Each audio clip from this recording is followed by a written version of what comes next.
and we have the last topic left in chemical equilibrium, right beta?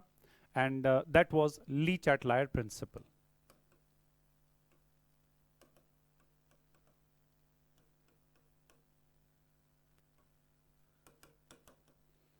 Le Chatelain principle, ठीक है?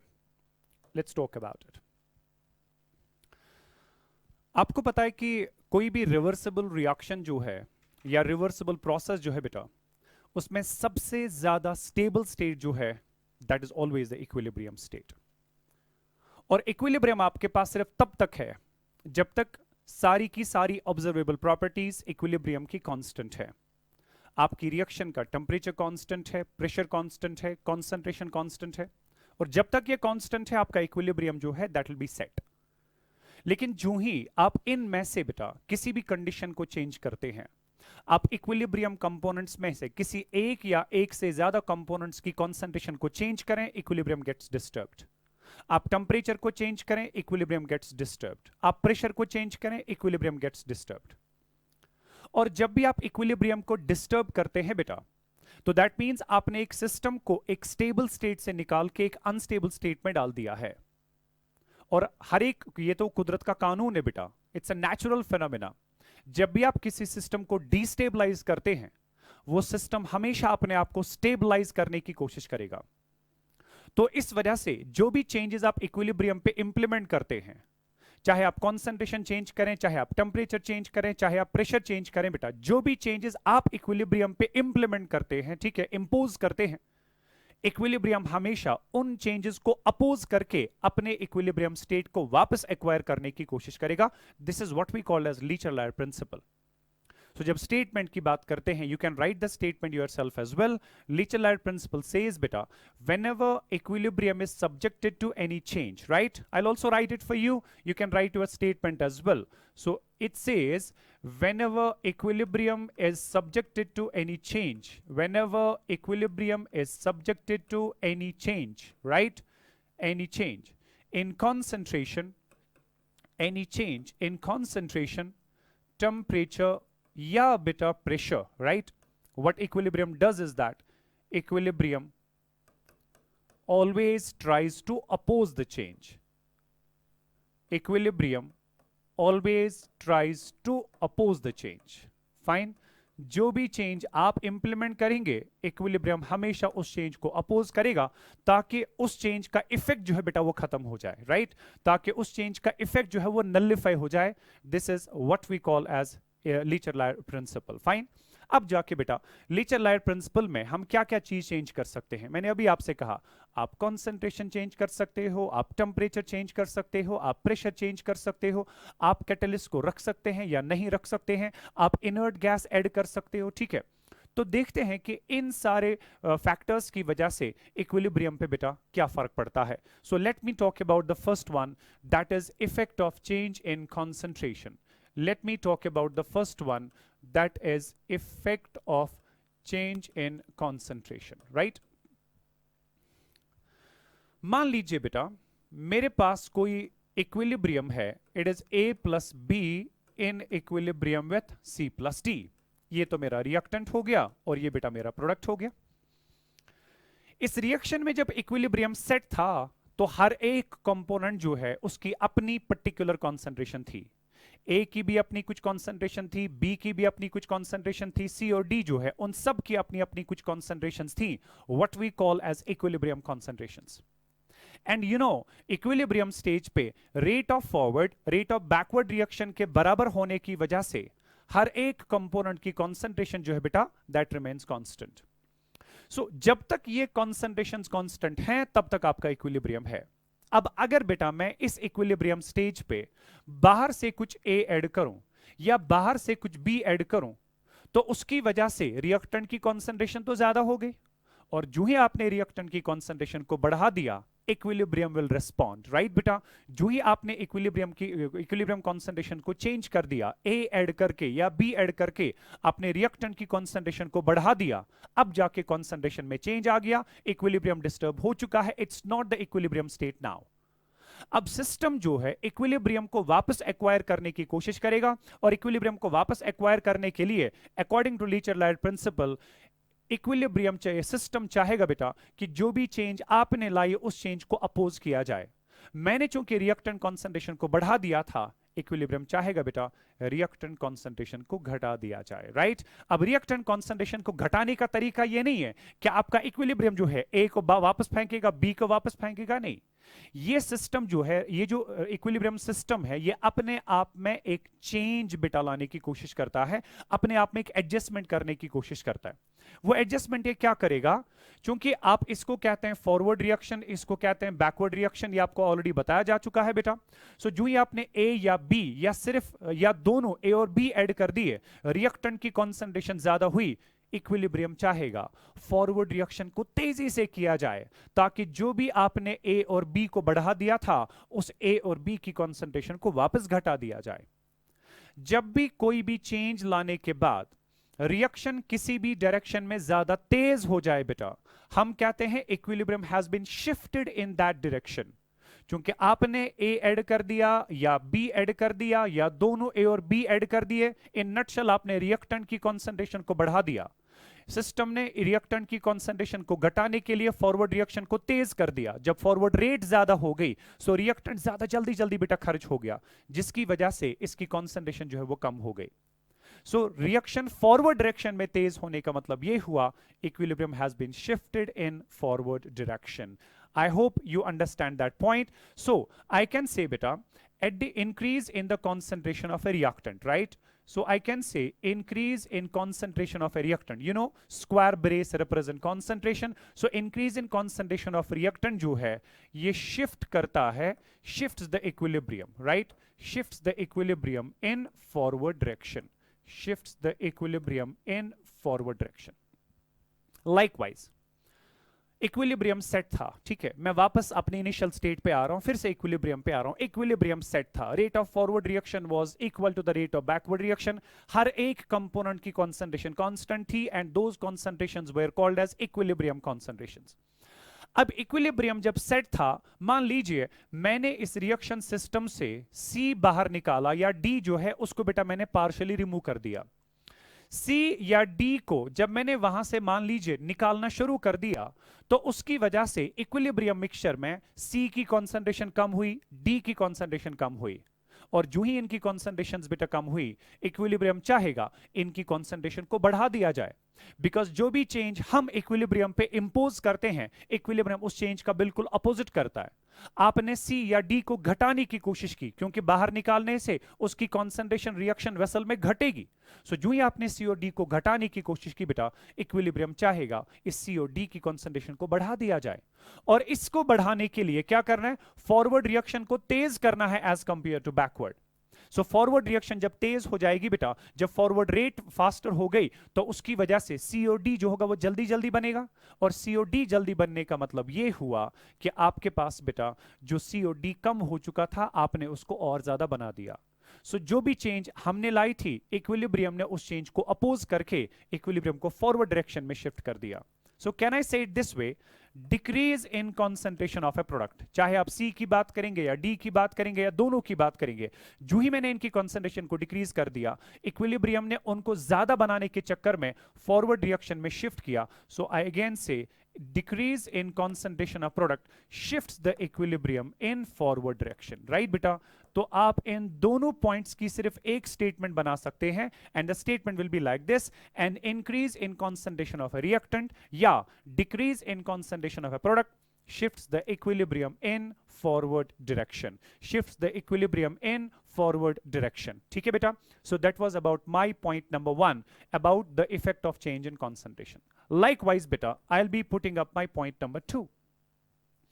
अब अगर मैंने ऐसा कर दिया कि मैंने बाहर से कुछ C या बाहर से कुछ D या C और D दोनों बाहर से ऐड कर दिया, सो जो ही मैंने बाहर से इन दोनों को बेटा ऐड कर दिया, तो उसकी वजह से जो इनकी कॉन्सेंट्रेशंस है वो इंक्रीज हो गई, और जब प्रोडक्ट की कॉन्सेंट्रेशन ज्यादा हुई, इक्विलिब्रियम चाहेगा इसकी कॉन्सेंट्रेशन को घटा दिया जाए। इसकी घटाने के लिए वो सीओडी को बाहर तो नहीं फेंकेगा, बल्कि वो अपने आप में एक एडजस्टमेंट करेगा, वो बैकवर्ड रिएक्शन को तेज करेगा।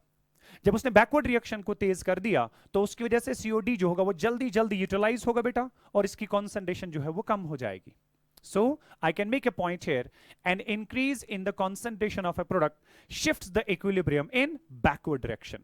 Likewise, equilibrium set था, मैंने कुछ A या कुछ B या दोनों में से थोड़ा थोड़ा अमाउंट जो है मैंने बाहर निकाल दिया, उसकी वजह से इनकी कॉन्सेंट्रेशन जो है, रिएक्टेंट की कॉन्सेंट्रेशन जो है वो घट गई। जब रिएक्टेंट कॉन्सेंट्रेशन कम हुई, इक्विलिब्रियम चाहेगा कि रिएक्टेंट कॉन्सेंट्रेशन को बढ़ा दिया जाए, और रिएक्टेंट को बढ़ाने के लिए बैकवर्ड रेट को तेज करना पड़ेगा as compare to forward. Again, equilibrium has been shifted in the backward direction. So I can make a point here, beta. Increase in concentration of a product, yeah, decrease in concentration of a reactant, fine beta, shifts the equilibrium in backward direction. Shifts the equilibrium in backward direction. Shifts the equilibrium in backward direction. Fine. So that was about the first effect of change in concentration. अगर आप concentration को change करेंगे of the reactant या of the product, तब जाके बेटा equilibrium कैसे respond करेगा। मगर यहाँ पे आपने एक बहुत important बात याद रखनी है, you can make that statement बेटा। Changes in the amount, अगर आप amount change करते हैं बेटा of a pure solid, अगर किसी रिएक्शन में कोई प्योर सॉलिड कंपोनेंट है या प्योर लिक्विड कोई कंपोनेंट है, ठीक है, या सॉल्वेंट कंपोनेंट है, प्लीज रिमेंबर, अगर कोई इक्विलिब्रियम रिएक्शन ऐसी है जिसमें कोई प्योर सॉलिड प्रेजेंट है या कोई प्योर लिक्विड प्रेजेंट है या कोई सॉल्वेंट प्रेजेंट है, ठीक है, उनका जब अमाउंट चेंज किया जाता है, it has no effect on equilibrium, has no effect on equilibrium, right? I repeat my words here. Changes in the amounts of pure solids या pure liquids या solvents has no effect on equilibrium. देखो क्यों? Basically जब आप किसी भी solid, कोई भी solid component आपकी रिएक्शन में इन्वॉल्व है, अगर आप इस solid का कुछ अमाउंट ऐड करते हैं, उसका अमाउंट बढ़ता चला जाता है, मगर उसकी कंसंट्रेशन जो है बेटा उस पर कोई फर्क नहीं पड़ता, उसकी कंसंट्रेशन जो है दैट रिमेन्स कांस्टेंट। ये चीज मैं क्लियरली क्लास में ऑलरेडी एक्सप्लेन कर चुका हूं, मैं तो भी इसको रिपीट करूंगा। लाइकवाइज जो प्योर लिक्विड्स होते हैं बेटा, जब भी आप लिक्विड्स का अमाउंट ऐड करेंगे तो प्योर लिक्विड का अमाउंट कम ज्यादा हो सकता है, मगर उसकी कॉन्सेंट्रेशन पे कोई फर्क नहीं पड़ता। सॉल्वेंट एक्सेस में होता है, उसका कुछ अमाउंट यूटिलाइज हो जाए या कुछ अमाउंट बने, तो उसकी वजह से उसकी कॉन्सेंट्रेशन पे कोई फर्क नहीं पड़ता। एंड याद रखिएगा, Le Chatelier principle responds to changes in the concentrations rather than changes in the amounts. So pure solids, pure liquids या सॉल्वेंट्स की जब बात करते हैं, इनका जब आप कुछ अमाउंट ऐड करेंगे या कुछ अमाउंट बेटा रिमूव करेंगे, तो उसकी वजह से इनके अमाउंट्स पे फर्क पड़ता है, लेकिन इनकी कॉन्सेंट्रेशंस पे कोई फर्क नहीं पड़ता, जिसकी वजह से आपका इक्विलिब्रियम जो है बेटा वो रेस्पॉन्ड भी नहीं करता है। Is that part clear? I'll just take an example in this particular case and I'll try to explain pure solids में अमाउंट ऐड करने से या बाहर निकालने से कॉन्सेंट्रेशन पे फर्क क्यों नहीं पड़ता। मान लीजिए बेटा ये आपके पास कोई सॉलिड कंपोनेंट है, सॉलिड ब्लॉक आपके पास है, you know, आप सॉलिड स्टेट को बेटा देख चुके हैं, एंड यू नो कि solids are made up of atomic layers, right, या मॉलिक्यूलर लेयर्स, डिपेंडिंग अपॉन वो सॉलिड जो है आपके पास वो किस तरह के पार्टिकल्स का बना है, but these solids are made up of atomic या मॉलिक्यूलर लेयर्स, फाइन।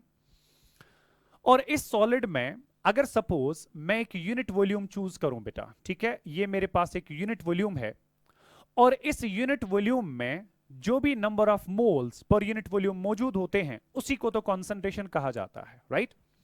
सो चाहे एक प्योर सॉलिड की बात करेंगे या प्योर लिक्विड की बात करेंगे, उन दोनों में बिल्कुल सेम चीजें रहती हैं। प्योर सॉलिड या प्योर लिक्विड जो है it's made up of those atomic या मॉलिक्यूलर लेयर्स, फाइन। अब अगर ये सॉलिड बेटा रिएक्शन के दौरान रिएक्ट करता है, फाइन, आपको इतना देखना है कि 1, 2, 3, 4 और 5 एटॉमिक लेयर्स आप एज्यूम करिए, ये 5 एटॉमिक लेयर्स बेटा ये असल में यूनिट वॉल्यूम मान लीजिए कॉन्स्टिट्यूट करता है। सो जब आपका ये सॉलिड रिएक्ट करने लगता है, it always reacts from the surface, right, it always reacts from the surface, क्योंकि बल्क से तो सॉलिड रिएक्ट नहीं करेगा, वो तो सरफेस से रिएक्ट करेगा। जब आपका सॉलिड सरफेस से बेटा रिएक्ट कर गया, तो ये एटॉमिक लेयर खत्म होने के बाद, ठीक है ना, अब ये एटॉमिक लेयर जो आपके पास है, ये वाली एटॉमिक लेयर ये आपकी खत्म हो गई, ये एटॉमिक लेयर आपकी खत्म हो गई, फाइन। मुझे बताइए इसके रिएक्ट करने के बावजूद भी जो मेरे पास नंबर ऑफ मोल्स हैं पार्टिकल्स के इन दिस यूनिट वॉल्यूम, क्या उस पर कोई फर्क पड़ा? नहीं पड़ा, क्योंकि अभी भी यूनिट वॉल्यूम में 5 ही लेयर्स मौजूद है। उसके बाद जब एक और टॉप लेयर बेटा इसकी यूटिलाइज हुई, एक और टॉप लेयर इसकी खर्च हुई, ठीक है, मैं एक और टॉप लेयर जो है इसकी खत्म कर रहा हूं, एक और टॉप लेयर में इसकी खत्म कर रहा हूं, एक और टॉप लेयर में इसकी खत्म कर रहा हूं। इसके बाद आप देखिए एक और टॉप लेयर खत्म करने के बाद अगर आपने अब यूनिट वॉल्यूम लेना है, यूनिट वॉल्यूम में कम से कम 5 एटॉमिक लेयर्स आती थी, ये 1, ये 2, ये 3, ये 4, आपको एक और एटॉमिक लेयर जब तक आप कंसीडर नहीं करोगे आपका यूनिट वॉल्यूम डिफाइन नहीं होगा। तो यहां पे बेटा पर यूनिट वॉल्यूम अब भी 5 एटॉमिक लेयर्स के एटम्स आते हैं, और इससे पहले भी जब ये रिएक्ट नहीं कर गया था तब भी पर यूनिट वॉल्यूम उन्हीं 5 लेयर्स के एटम्स आते थे, जिसकी वजह से जो number of atoms per unit volume या number of moles per unit volume जो है that has remained constant. Utilise तो हुआ, खर्च तो हुआ, मगर बेटा इसकी कॉन्सेंट्रेशन पे कोई फर्क नहीं पड़ा। यही चीज होता है प्योर लिक्विड्स में भी, और सॉल्वेंट इतना ज्यादा एक्सेस में होता है कि अगर कुछ मोल्स के खर्च भी हो जाते हैं या नए भी आ जाते हैं, इसकी कॉन्सेंट्रेशन पे कोई फर्क नहीं पड़ता।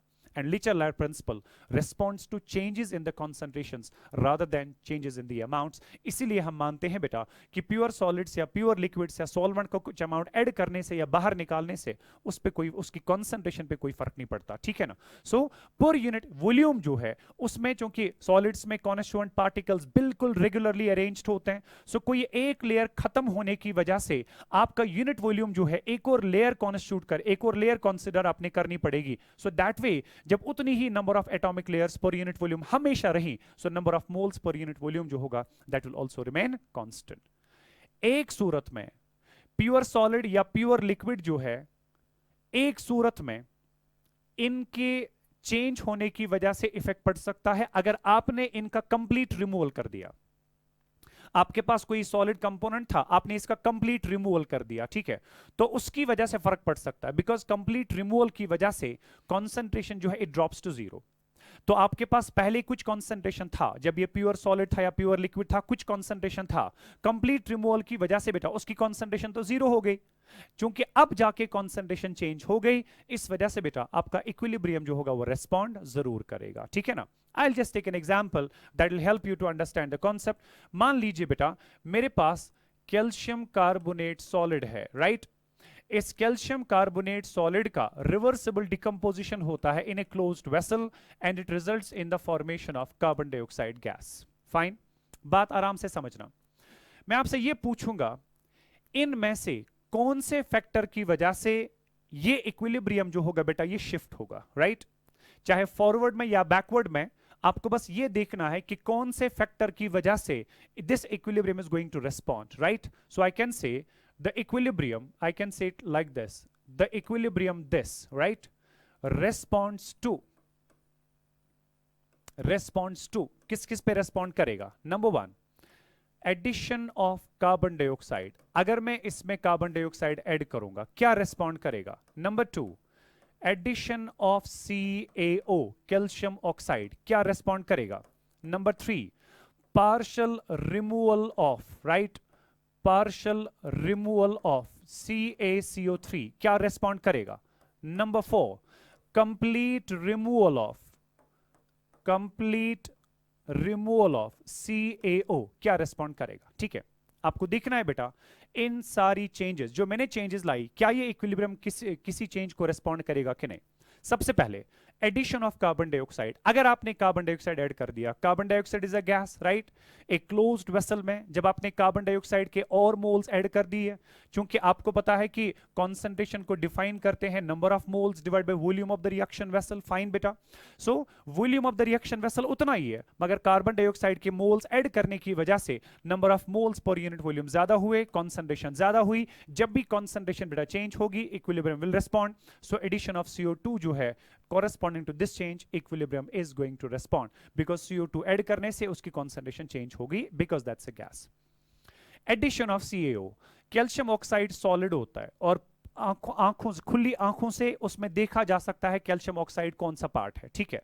तो कैल्शियम ऑक्साइड वहां पे आपका एक प्योर सॉलिड है और कैल्शियम ऑक्साइड ऐड करने की वजह से, ठीक है, कैल्शियम ऑक्साइड ऐड करने की वजह से प्योर सॉलिड्स की कॉन्सेंट्रेशन पे कोई फर्क नहीं पड़ता, तो कॉन्सेंट्रेशन ना पड़ने की वजह से equilibrium is not going to respond. Likewise अगर आपने कैल्शियम कार्बोनेट को बेटा पार्शियली रिमूव कर दिया, तो पार्शियल रिमूवल की वजह से उसका अमाउंट तो कम हो जाएगा, मगर उसकी कॉन्सेंट्रेशन पे कोई फर्क नहीं पड़ेगी। जब कॉन्सेंट्रेशन चेंज नहीं हुई, equilibrium will not respond. Complete removal of calcium oxide, अगर मैंने कैल्शियम ऑक्साइड को पूरी तरह से रिमूव कर दिया, तो पूरी तरह से रिमूव करने की वजह से इसकी तो पहले कुछ इक्विलिब्रियम कॉन्सेंट्रेशन थी, मगर कंप्लीट रिमूवल से इसकी कॉन्सेंट्रेशन जीरो हो गई।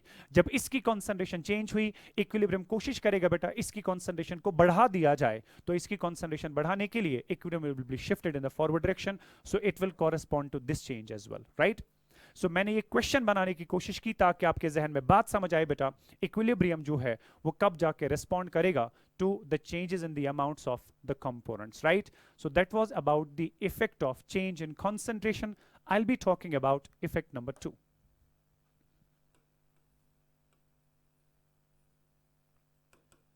Effect of change in temperature.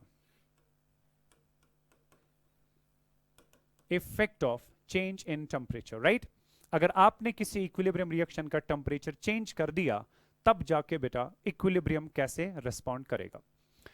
इससे पहले कि आप चेंज इन टेम्परेचर पे जाएं, उससे पहले बेटा हमें कुछ चीजें जो है समझनी होंगी, ठीक है। आपको पता है कि हमारी जो रिएक्शंस है इनको दो कैटेगरीज में हम डिवाइड करते हैं, एंडो एंड एक्सोथर्मिक रिएक्शंस। अब एंडो कैसे लिखी जाती हैं, एक्सो कैसे लिखी जाती हैं, इनके अलग अलग तरीके होते हैं। पहले हम रिएक्शंस के एंडो और एक्सो के लिखने के तरीके समझेंगे। फॉर एग्जांपल आपके पास बेटा कोई रिएक्शन है, reactants in equilibrium with the products, right. यहां पे लिखा जाएगा delta H is equal to positive. It means that delta H जो रिएक्शन का है बेटा पॉजिटिव, मींस कि ये रिएक्शन जो है दैट्स एंडोथर्मिक इन नेचर। अब एंडोथर्मिक कैसे, I will be also talking about this one.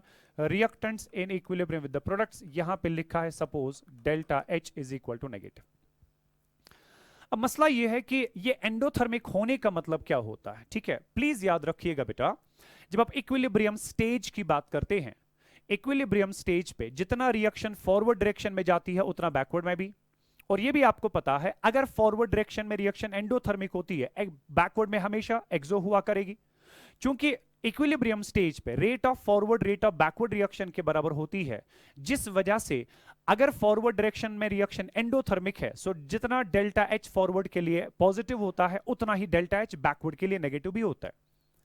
सो जब फॉरवर्ड के लिए जितना डेल्टा H पॉजिटिव हुआ उतना ही बैकवर्ड के लिए डेल्टा H नेगेटिव हुआ, तो इक्विलिब्रियम स्टेज पे डेल्टा H होता है 0। तो ये चीज याद रखना है बेटा, सबसे पहले इक्विलिब्रियम स्टेज पे डेल्टा H होता है 0। मगर मैंने एक इक्विलिब्रियम रिएक्शन लिखी और इसके लिए मैंने लिखा डेल्टा H पॉजिटिव। मैंने एक इक्विलिब्रियम रिएक्शन लिखी, मैंने लिखा delta H negative. What does that mean? ये तो कंफ्यूजिंग है। इक्विलिब्रियम पे तो डेल्टा H 0 होता है, so how can you write delta H positive और delta H negative? Basically, this delta H is not the enthalpy change at the equilibrium stage. This is the enthalpy change for the reaction up to the equilibrium has been set. Up to the stage when the equilibrium was set, right बेटा? Equilibrium stage acquire होने के बाद delta H हमेशा होता है 0, मगर equilibrium stage acquire होने तक आपका कुछ ना कुछ प्रोडक्ट तो बन चुका है। अगर प्रोडक्ट का बनना एंडोथर्मिक था, सो इक्विलिब्रियम स्टेज तक net heat will be absorbed और रिएक्शन का डेल्टा H नेट बनेगा पॉजिटिव। और अगर प्रोडक्ट का बनना एक्सोथर्मिक था, सो इक्विलिब्रियम स्टेज तक net heat will be evolved और रिएक्शन का डेल्टा H नेट बनेगा बेटा negative. Is that part clear? So अगर इस रिएक्शन के लिए डेल्टा H पॉजिटिव है, that means net heat has been absorbed up to the equilibrium stage. जब इक्विलिब्रियम स्टेज तक नेट हीट एब्सॉर्ब हो चुकी है, दैट मींस बेटा प्रोडक्ट का बनना जो है that was endothermic in nature. So delta H positive means forward reaction is endo and backward reaction is exo. You have to understand that.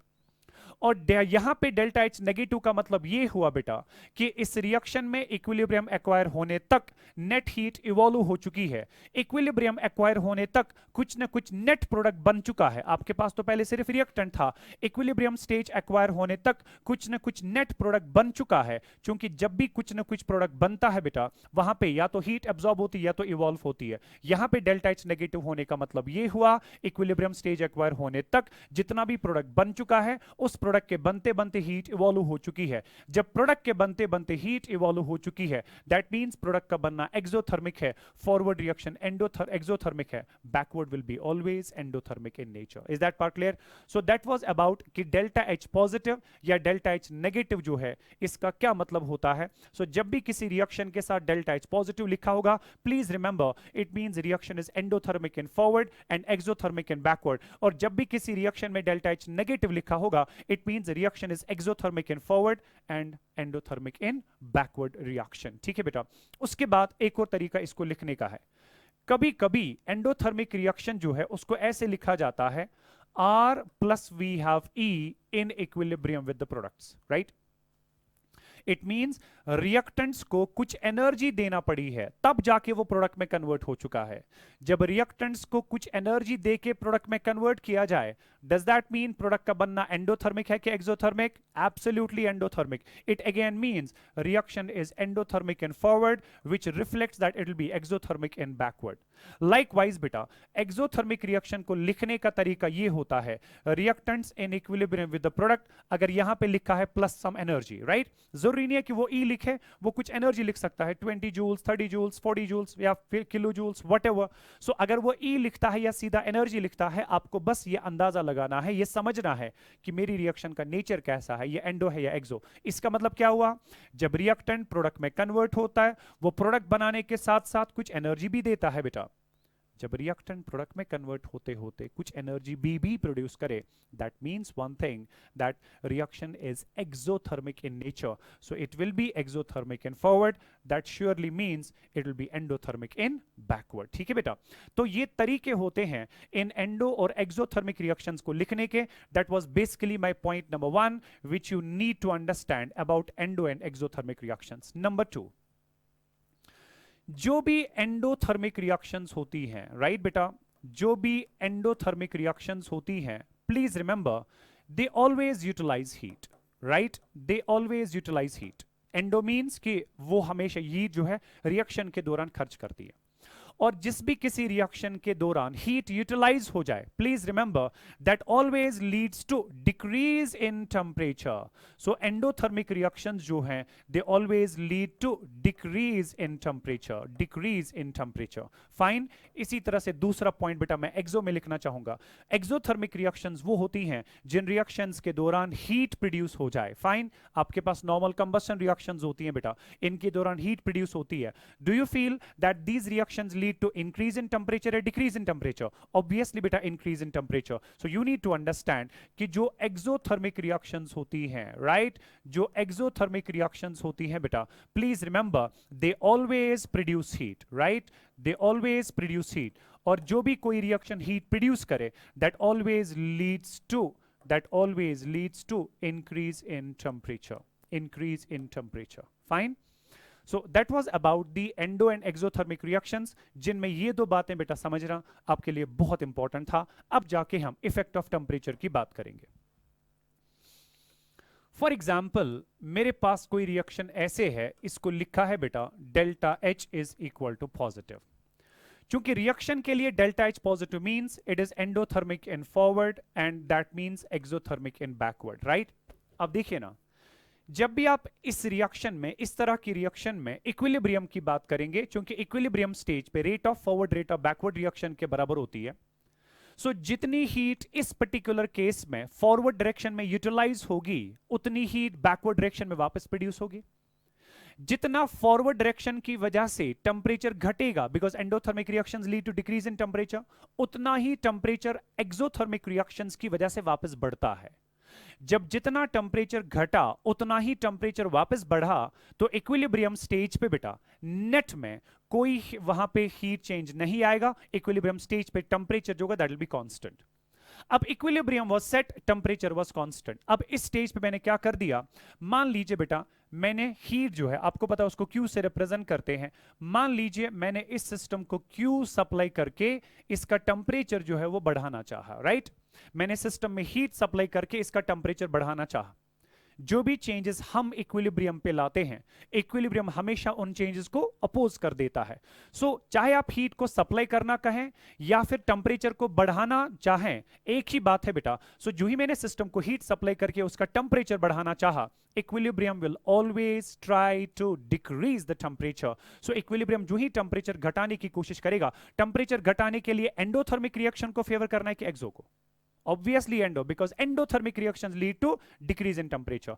सो जो ही आपने हीट को सप्लाई कर दिया ताकि सिस्टम का टेम्परेचर बढ़ा दिया जाए, equilibrium will try to decrease its temperature, और टेम्परेचर को घटाने के लिए एंडोथर्मिक रिएक्शन को फेवर करना पड़ेगा। सो जो ही मैंने हीट को सप्लाई किया बेटा ताकि सिस्टम का टेम्परेचर इंक्रीज हो जाए, how will equilibrium respond? Equilibrium will shift in endothermic direction, right? Equilibrium shifts in the direction, equilibrium shifts in the direction in which, you have to understand, in which reaction is endothermic in nature, in which reaction is endothermic in nature, right? Likewise बेटा, अगर हम suppose system से heat abstract करें, right? System से heat abstract करें, system से heat बाहर निकालें, उसकी वजह से सिस्टम का टेम्परेचर जो होगा वो घटेगा। फाइन, आपने सिस्टम से हीट को बाहर निकाला, उसका टेम्परेचर घट गया।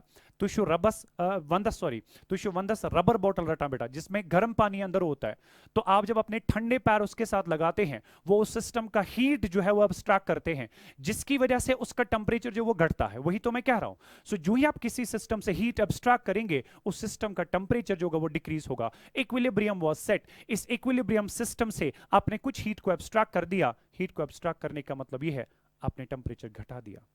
सो जो ही आप टेम्परेचर घटाएंगे बेटा, how will equilibrium respond? Equilibrium will try to increase the temperature. और टेम्परेचर कौन सी रिएक्शन इंक्रीज करती है? एक्सो के endo, exothermic, right? So that means बेटा जो ही आपने हीट को एब्स्ट्रैक्ट करके टेम्परेचर घटाने की कोशिश की, हाउ विल इक्विलिब्रियम रिस्पॉन्ड?